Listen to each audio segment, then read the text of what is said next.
수은주가 올라갈수록 높아지는 땀 지수. 다한증 환자들에게 여름은 실현의 시간이자 인고의 시간이다. 쉴 새 없이 흘러내리는 땀. 생활의 불편은 물론 대인관계에 문제가 되기도 한다. 땀이 많다 보니까 주위 사람들이 약간 더럽게 보는 그런 시선도 있고, 제가 스스로 그걸 인식하다 보니까 더 스스로 작아지고 위축되면서 스트레스를 굉장히 많이 받고. 양말을 하루에 2번 정도 갈아 신어야 돼서. 땀과의 전쟁, 다한증. 생명을 위협하진 않지만 갖은 고통을 안겨주는 두려운 존재다. 하지만 다한증은 무조건 참아야 하는 불편이 아니라 치료가 가능한 질환이다. 환자마다 불편함을 호소하는 게 있습니다. 만약에 땀이 많이 나도 본인이 그걸 받아들이고 그대로 사용을 할 수 있으면 괜찮고, 젊은 사람에서 특별한 병이 없이 나는 걸 본태성 다한증이라고 합니다. 이런 경우에는 특히 수술적 치료로 그 효과를 볼 수 있습니다.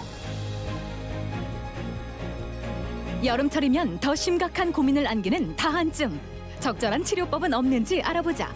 오늘 TV 주치의에서는 다한증에 대해 자세히 알아본다. 올라간 체온을 낮추는 체온 조절 장치 역할을 하는 땀. 하지만 쉴 새 없이 흐르는 땀이 나에게 고통이 되고 상대방에게 불쾌감을 준다면 치료를 고려해봐야 한다.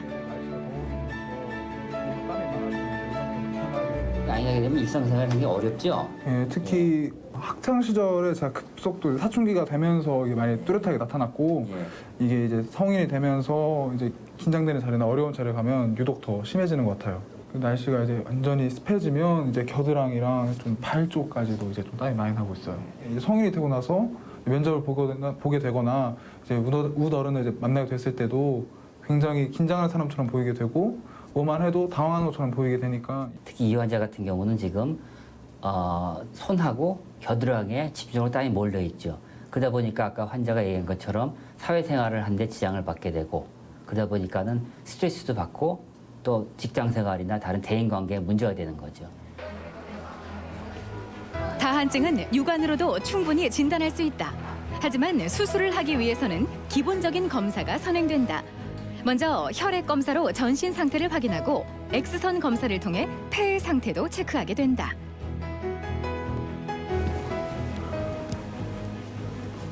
네, 안녕하세요. 잘 잤어요? 예. 땀이 갑자기 나는 경우 생길 수가 있어요. 그다음 알 수가 있고, 그렇기 때문에 아마 지금 땀이 안 나면 계속 안 나고 손도 뽀송뽀송하고 좋을 거예요.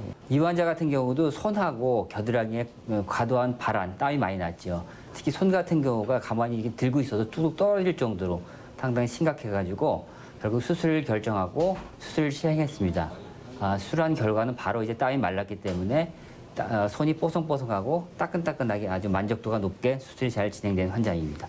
손에는 특히 많이 나가지고 연필을 잡을 때 약간 종이도 젖고 봉지 같은 것도 미끄러워서 소리를 못 듣고, 발은 양말을 하루에 2번 정도 갈아 신어야 돼서.